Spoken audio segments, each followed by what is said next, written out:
Opa, tudo bem? Eu sou o Luiz Camargo e seja muito bem-vindo. Pessoal, hoje vamos tentar entender tudo o que está acontecendo nos bastidores da indicação de André Mendonça para a Suprema Corte. E a manobra sórdida que Omar Aziz, Renan Calheiros e a Gazela Saltitante estão planejando para burlar o rito processual normal de encerramento da CPI para assim incriminar o presidente e impedir sua reeleição.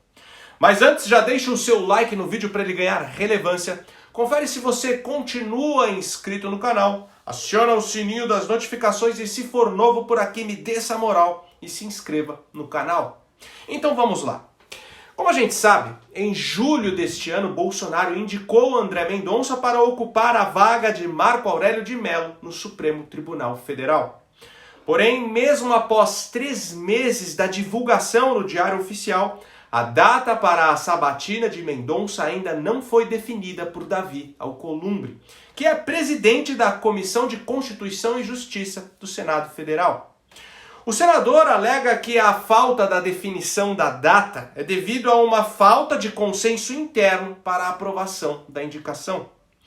Na sexta-feira, durante a cerimônia de abertura da primeira feira do Nióbio em Campinas, Bolsonaro disse que tem sido chantageado por alguns senadores para mudar a sua indicação. Segundo o presidente, a CPI da pandemia estaria sendo utilizada justamente como objeto de troca nesta chantagem. É o tempo todo desgaste. Uma CPI que é um circo. Tentam nos acusar do que nós não fizemos. Não gastei um centavo com a vacina, com o vaccine, como é que pode ser corrupto? Onde vai acabar isso? Quem perde com isso? Esse desacerto, desencontros, essas críticas vazias, como temos um problema sério pela frente agora, que eu indiquei um excepcional jurista, que é evangélico também, para o Supremo, e tem corrente que não quer lá, quer impor, e chega recado.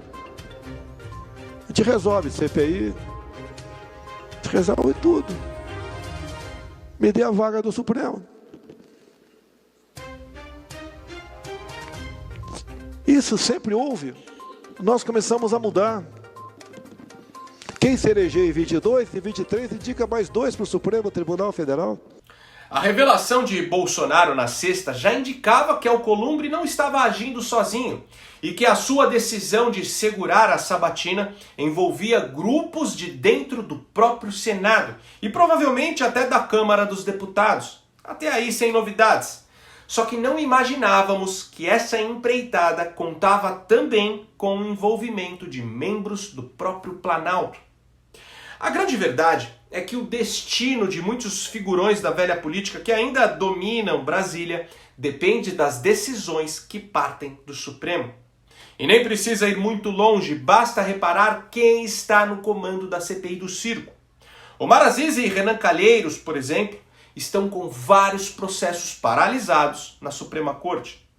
E considerando a reeleição do Bolsonaro, em 2022 teremos mais senadores alinhados com suas pautas. E também mais 2 indicados para a Suprema Corte, que ocupariam aí as cadeiras do Lewandowski e da Rosa Weber. O que além de conferir maior governabilidade, eliminando aí boa parte dos entraves que prejudicaram o primeiro mandato, Bolsonaro também pararia de comer nas mãos do Centrão. E é justamente isso que os fisiologistas mais temem, um executivo com meios para agir de forma independente. Fora que quando um articulista da Folha noticiou que André Mendonça teria aparecido aí em diálogos lavajatistas, muitos parlamentares que ainda seriam julgados por ações da Operação de Curitiba tremeram de medo. Primeiro porque Mendonça é favorável à prisão em segunda instância. E segundo que com a saída da Carmen Lúcia da segunda turma, fortaleceria o grupo de visão mais punitiva dentro da corte. Apesar de Mendonça não ser o ministro dos sonhos, ele está completamente alinhado com o presidente. A indicação de Cássio Nunes já foi uma concessão às demandas do Centrão. Agora seria a vez de Bolsonaro finalmente colocar um nome realmente seu. Pelo menos esse era o acordo. No domingo, Silas Malafaia, que como todo mundo sabe, está cada vez mais próximo do presidente, postou em seu Twitter que na segunda-feira revelaria o nome de 2 ministros do governo que perderam a condição moral de continuarem em seus cargos por estarem envolvidos na força-tarefa de barrar a indicação de Mendonça. Óbvio que a postagem aí teve grande repercussão e inúmeras especulações. Inclusive, alguns apoiadores de Bolsonaro criticaram duramente o pastor, que na tentativa de colocar pressão, fez postagens sensacionalistas que ao invés de ajudar, apenas criaram desgastes desnecessários. Só que no mesmo dia que Malafaia fez a tal postagem, Bolsonaro, que até então não tinha citado o nome de Alcolumbre, resolveu não poupar o senador. Temos alguma possibilidade de troca? Está 3 meses que está lá no forno. O nome do André Mendonça. Quem não está permitindo a sabatina é o Davi Alcolumbre. O Davi Alcolumbre é uma pessoa que eu ajudei por ocasião das eleições dele na Câmara. Depois de pedir um apoio para eleger o Rodrigo Pacheco, ajudei. Teve tudo o que foi possível durante os 2 anos comigo. E de repente ele não quer. Ele não quer o André Mendonça. Quem pode não querer é o plenário do Senado, não é ele. Ele pode votar contra. Né? Agora o que ele está fazendo, não se faz. A indicação é minha. Se ele quer indicar alguém para o Supremo, ele pode indicar 2. Ele se candidata a presidente no ano que vem. No primeiro semestre de 23, tem 2 vagas para o Supremo e indica 2 para o Supremo. Bom, quem acompanha o canal há mais tempo sabe que eu não sou lá muito simpático ao Silas Malafaia. Discordo completamente da sua teologia. E até posso estar equivocado, mas sempre que o vejo envolvido com a política nacional, enxergo altas doses de oportunismo. Porém, independente das minhas desconfianças, creio que o pastor não criaria toda essa polêmica sem antes ter se alinhado com o Bolsonaro. Afinal, existem coisas que o presidente não pode falar diretamente. E ultimamente, Malafaia é o sujeito de fora da política que está mais próximo do Planalto. Inclusive, há quem cogite que ele seja o seu vice na chapa para 2022. Mas enfim, conforme anunciado na segunda-feira, Malafaia cumpriu a promessa e citou não 2, mas 3 ministros do governo que, segundo ele, estariam dificultando a aprovação do nome de André Mendonça para a vaga no STF. São eles os comandantes das pastas da Casa Civil e das Comunicações, além da responsável pela Secretaria de Governo, os ministros Ciro Nogueira, Fábio Faria e Flávia Arruda, justamente as figuras mais proeminentes do Centrão que integram o governo. No mesmo vídeo, Malafaia também trouxe à tona a realização de um jantar que, segundo o jornal Folha de São Paulo, teria reunido o ministro Ciro Nogueira e o senador Renan Calheiros. E até o momento que eu estou gravando esse vídeo, os 3 ministros não se pronunciaram sobre o vídeo do pastor. Bom, diante desses fatos, podemos entender o que está acontecendo nos bastidores do poder. A verdade é que o Centrão pressionou Alcolumbre para continuar segurando a indicação de Mendonça, porque nesse período, Fernando Bezerra tentaria emplacar um outro nome, também evangélico, mas que estaria mais alinhado aos interesses da banda podre. Alguns dizem que esse nome é Alexandre Macedo, do CAD. E no meio disso, Ciro Nogueira e Fábio Faria teriam sido convencidos por Fernando Bezerra e Flávia Arruda a tentar dissuadir o presidente sobre a indicação de Mendonça e assim colocar na Suprema Corte mais um juiz garantista e subserviente aos interesses do Centrão. Só que agora o Silas jogou a merda no ventilador e os 3 ministros são justamente a ponte que liga o governo ao Centrão. Ponte essa que, se for rompida, pode colocar Bolsonaro em maus lençóis. Conforme o presidente alegou, ele está sofrendo chantagens que giram em torno do relatório final da CPI. Calheiros já afirmou que o relatório deve ser apresentado no dia 19 de outubro e votado no dia seguinte e deve atribuir pelo menos 11 crimes contra o presidente. Porém, Bolsonaro sabe que este relatório contra ele está pronto desde a abertura da CPI, o que por si só não poderia ser um instrumento aí de chantagem.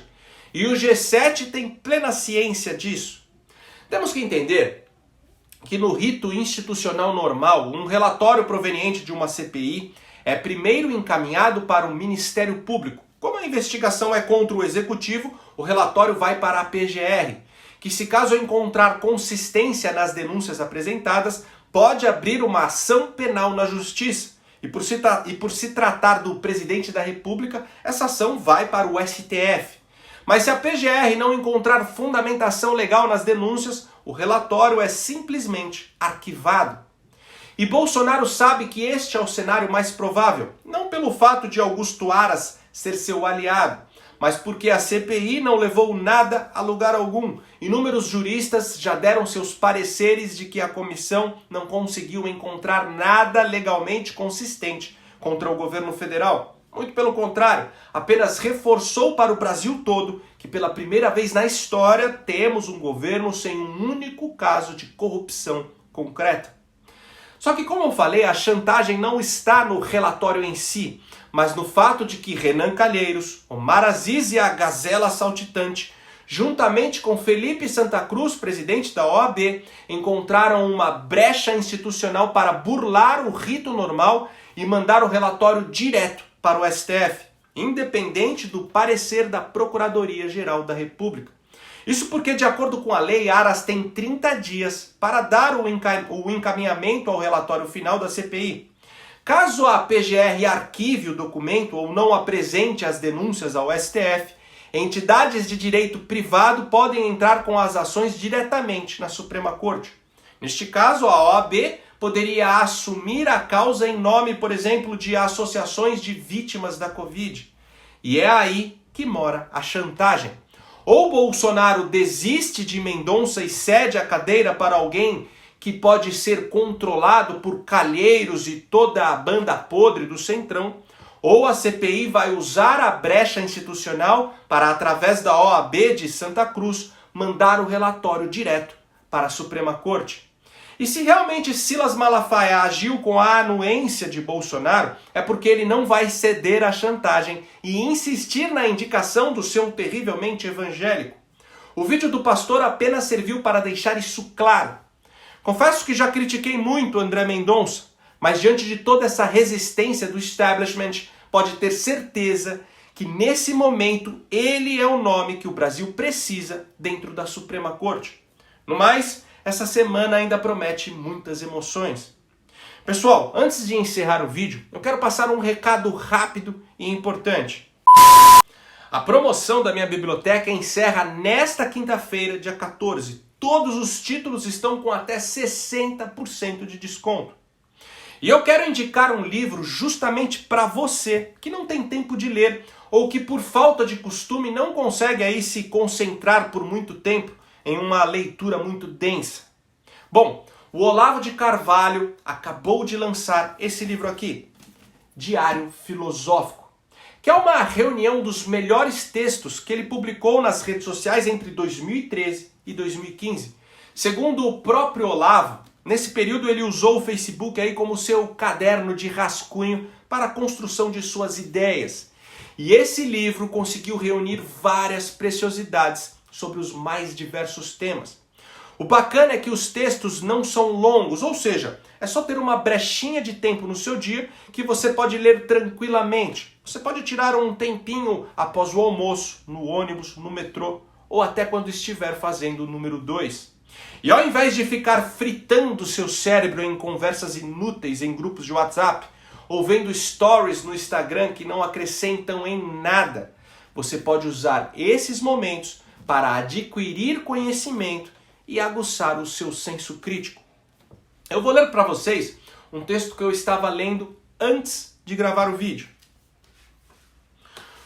Todo ideal socialista é bobo. O máximo que um homem sensato deve buscar é a correção das injustiças mais próximas e acessíveis à ação humana. Corrigir as grandes injustiças estruturais exige necessariamente a concentração do poder e, portanto, a multiplicação das injustiças e sofrimentos. Lutar pela justiça universal é um subterfúgio que as almas perversas usam para esquivar-se de praticar a modesta justiça que está ao seu alcance. Veja como Marx, Stalin, Mao e Fidel Castro trataram seus amigos e familiares e entenderá claramente do que eu estou falando. Todo homem sensato, e mais ainda todo estudioso com algum senso de honestidade intelectual, sabe que tudo o que podemos fazer é tentar corrigir alguns pequenos males da sociedade imediata. Jamais refazer o mundo à imagem de nossos ideais, sejam socialistas, neocons ou libertarians. Enfim, esse super lançamento de R$120 até quinta-feira, você vai pagar apenas R$77. Então, terminando o vídeo, já acessa bibliotecadoluiz.com.br e aproveita para conferir as outras promoções e montar o seu cronograma de leitura para o restante desse ano. E por hoje é isso aí. Curte e compartilha ao máximo esse vídeo. Deixa aqui nos comentários a sua opinião ou deixa só um alô mesmo, pois isso ajuda demais na nossa relevância. E diante de toda essa perseguição que os canais conservadores estão sofrendo, se você acha importante o trabalho que eu venho fazendo aqui e puder ajudar a manter esse canal em plena atividade, contribuindo com qualquer valor, nem que seja com R$1, o link do nosso Apoia-se está aqui na descrição do vídeo. Me segue também nas redes sociais, Twitter, Instagram, no Facebook e no Telegram, @LuizCamargoVlog. Então até o próximo vídeo, valeu!